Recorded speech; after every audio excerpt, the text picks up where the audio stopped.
What's up, everybody? It's your favorite show's favorite show, Get a Bucket. I'm your host, Trey, and as usual, I hope you're all having a wonderful, wonderful day. Today, we're going to talk about, well, my initial NBA playoff wish list, right? And when I say NBA playoff wish list, keep in mind, again, a lot of people are healthy, okay? Like, we understand players have been ruled out for the season, right? Like, so, Joel Embiid, for example, is out for the season. So you might not see Philly on this list. Like I hear that. You might not see Victor Wembanyama and the Spurs on this list, even though you might not have seen them to begin with. But that's what we talking about, okay? So I just want to make sure y'all understand where we're coming from, okay? But before I say anything further, also, please like, subscribe, comment, tell anyone about the show. I'm trying to get the ratings up a little bit, just a little bit. But we'll start it off with my East playoff wish list. Okay. And again, we're not talking about play-in.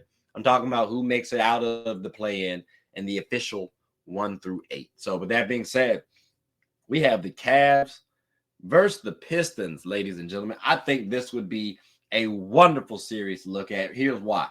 Cavs would actually have pressure on them. If you lose to a young Pistons team, I remember watching the Warriors beating the Mavs when the Mavs were a 1 seed and the Warriors were an 8 seed. I want to say, what was this, 06? That looked bad, but I promise you this would look a lot worse because at least that Mavs team had some veterans on it, right? Like, this is a young Piston squad. Donovan Mitchell cannot lose to Cade Cunningham. And I've been said that, well, Donovan Mitchell, if that's your one option, he's a shaky star. He's not going to lead you to the championship. Been playing well. Shaky. But they do have a good team, and I would expect the Cavs to win that matchup. But again, you cannot lose that. And there would be a little bit of pressure. And again, Cade Cunningham has been playing pretty well. Also, Jaden Ivey's coming back. I'd be interested to see how that pans out too. But don't need to hem and haw about that one. Let's go ahead and move on down to the next one, right? Because like I said, from an entertainment perspective, now y'all are hearing why this is my wish list. Also, keep in mind too, this is now going to be a focal point of the NBA. Donovan Mitchell versus Cade Cunningham. That could be a mini rivalry, right? Like the big brother, little brother, where Cade needs to get over the Donovan Mitchell hump to where you can see Donovan Mitchell maybe pairing with Cade Cunningham later on because he likes that how Cade Cunningham plays. We could very well see that happening. And their games pair with one another. But let's stop talking about the Cavs versus Pistons because we got more hoops to talk about. So let's talk about here the Bucks versus the Pacers. That's my 4 through 5. Now, I gave y'all my 1 through 8. 4 through 5 can get a little tricky, okay? This is a rematch of last year, too. Let's not forget that, ladies and gentlemen. And like I said, I really hope injuries don't derail this because I would wholeheartedly expect, one, there to be some pressure on the Pacers because, again, you beat them when they weren't healthy. So now people are putting eyes on you based on what happened last year. But two, there's pressure on the Bucks, but internally, because I believe the Bucks actually could break up if the Pacers win this matchup. You mean tell me they beat y'all when y'all were injured and healthy? Damn, that's crazy. And you still have Giannis and Dame. That's a Dame shame. You know what I'm saying? Like, that's crazy if that happens. I would expect the Bucks to win that matchup. And again, it's a redemption series. Giannis losing, that would be tough to see. But again, if they do lose, I do expect the Bucks to break up. And we could be talking about a Giannis-Luka pairing for my Lakers. That's all I'm saying. They could try to package it up as the greatest international duo in NBA history. I could see something like that. I could. And then that going up against the Celtics, let's move on down. Actually, to the number 2 versus number 7 matchup, because y'all are hearing the entertainment value for 4 through 7. And I mentioned the Celtics. Well, the Celtics would be number 2 and the Magic would be number 7. That's right, ladies and gentlemen. The Magic are actually a good matchup for the Boston Celtics. And I got to say, Paolo Banchero can give JT some problems. And then Franz Wagner, especially with his height, that can do well versus Jason Tatum. And yes, they do have Drew Holiday and Derek White, and KP's out there hooping, right? Well, when he out there healthy. And then Al Horford still, they have a decent squad still. But this young Magic team is on the up and coming. And I will say this could we could view this as a possible future rivalry. Because the Magic actually had the Celtics number last year in the regular season, or at least the season before last, I believe. Like one of them two, they was beating that tail. That's all I know. So we could actually get this in the playoffs and start seeing some rivalries. Imagine if the Magic beat the Celtics. Oh my gosh, that's causing mass media frenzy right there. Or if it gets close, if it goes to a game 7, that's tough. And I do expect the Celtics to win a close matchup, by the way. I could see 5. I'm hoping for 6. 7 would be nice. I'm being selfish, but ideally 6. Maybe a close 5. But it's a competitive series by the Magic. So you want to see that matchup personally, especially if everybody healthy. Now, another matchup we got to see, and this was the final one for the East. It's the Knicks at number 3. Y'all guessed it, versus the Hawks at number 6. Because you get Trae Young versus the Knicks again. That's right.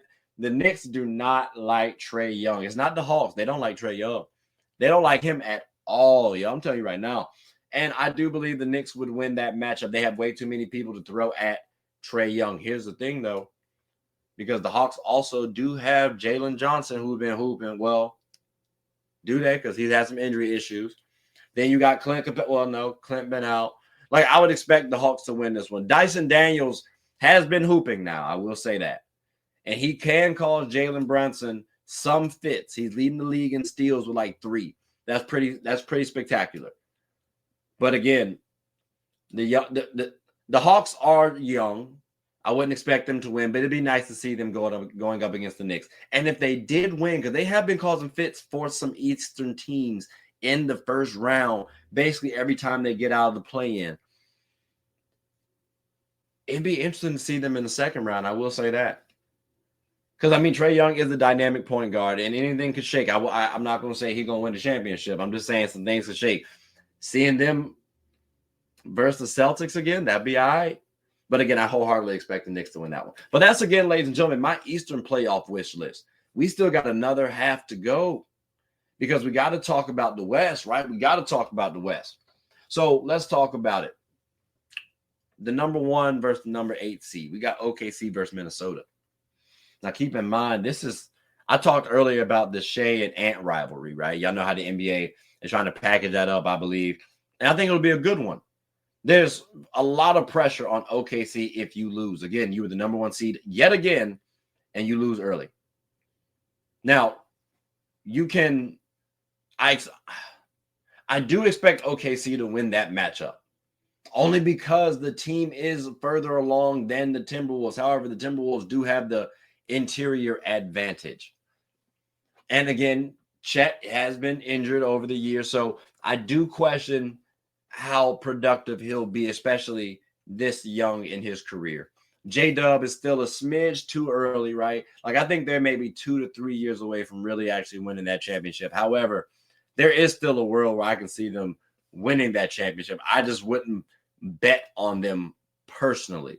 Get close, good regular season team. Could definitely turn into something nice, especially if they stay together, because then you built the chemistry together. But OKC versus the Wolves, from a rivalry standpoint, Julius Randle going to have a good game, a good series. Gobert, that will be interesting. I will say that. But Anthony Edwards versus Shai, that's a matchup in the playoffs we have to get on an almost consistent basis. I'm not going to lie to y'all. That's good entertainment right there. That's good basketball. 2 dynamic, elite, two-way guards who are going to be in the MVP discussion. Shai's already there. Ant's going to be there eventually. Got to have that. It just sucks that it'll be in the first round. But, you know, it's early on. We don't expect the Wolves to win. Some people do for the Thunder. That's why we're here. But let's go ahead and move on down to the next one because, like I said, that's a lot of entertainment value. But there is pressure on OKC, so don't forget that. But we got the Grizzlies versus the Warriors. Ladies and gentlemen, this is a historic rivalry right now. We'll keep in mind, though, in today's NBA because we don't have too much animosity nowadays between teams. But we did have this between the Grizzlies and the Warriors not too long ago. Hell, I remember on Draymond's commercial with Kia where him and his daughter are talking, and he's like, she's like, oh, she said something about the Wolves, and he was like, yeah, and don't forget about the Grizzlies. Like, that rivalry pairing is there. It just sucks that we don't get Dylan Brooks there no more because that was a lot of the animosity that was there. But you still get Ja versus Steph and Draymond. You still have JJ or Triple J there. Desmond Bane has been playing well. There's pressure on the Grizzlies because, hey, if you can't win, all right, now we're trying to figure out what y'all's ceiling because there's a little bit of expectations on the Grizzlies. You got a star in Ja. Do you need to trade him, though? Is Triple J really the player that y'all need? Is he a third option instead of a second option? Does he need to do a better job at rebounding and defense, which I think for rebounding, it's a hell yes. He improved his scoring, I will say that.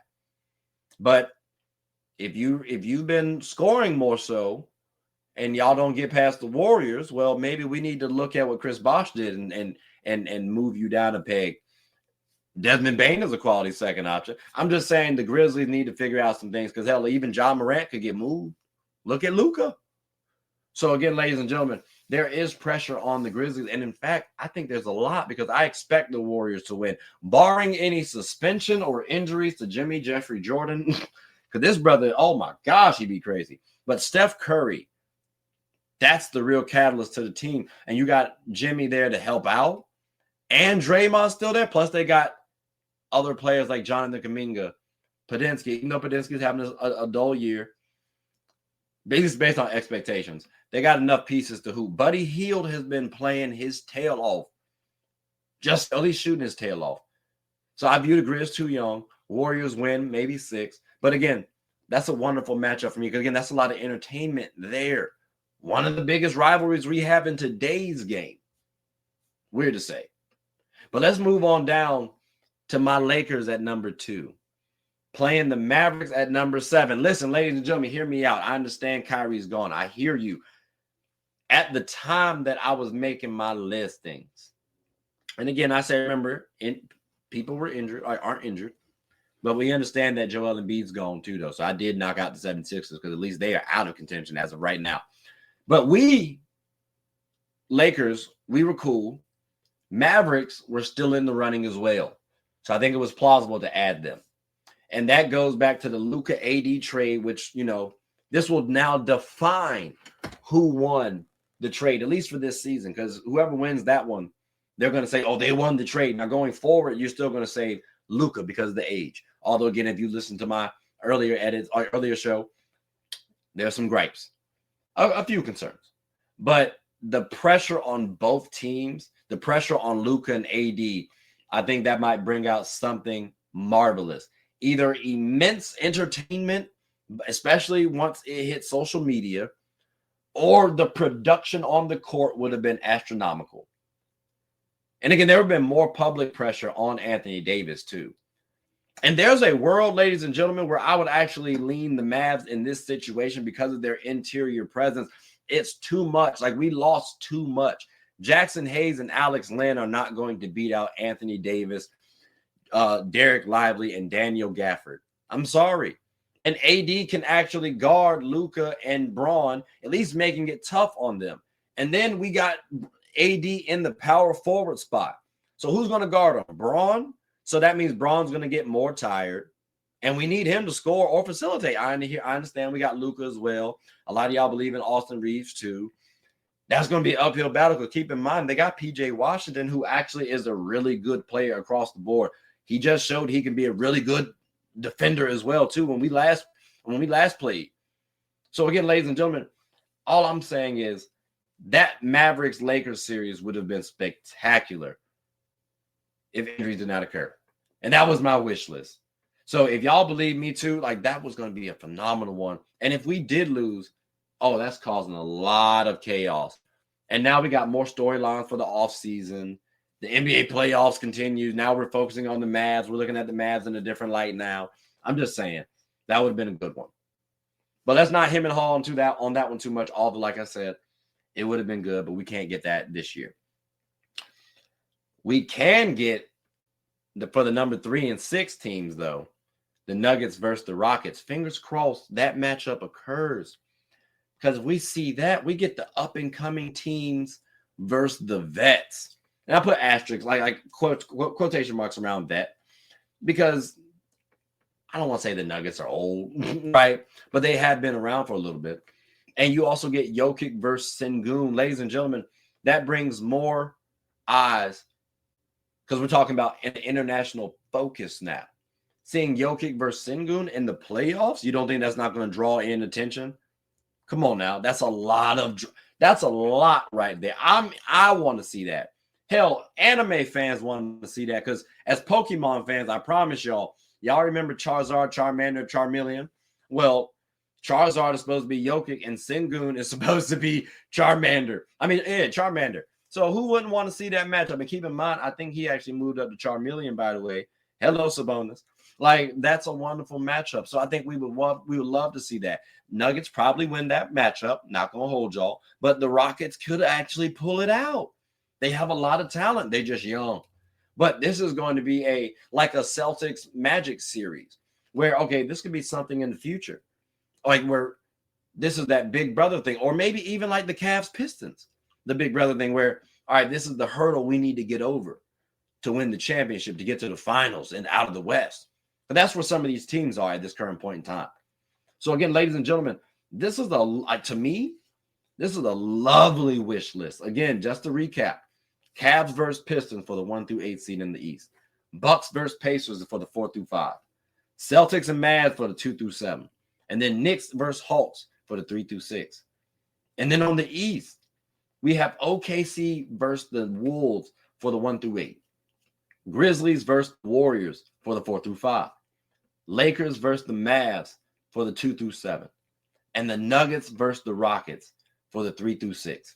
And keep in mind, I've told y'all the ordering, right?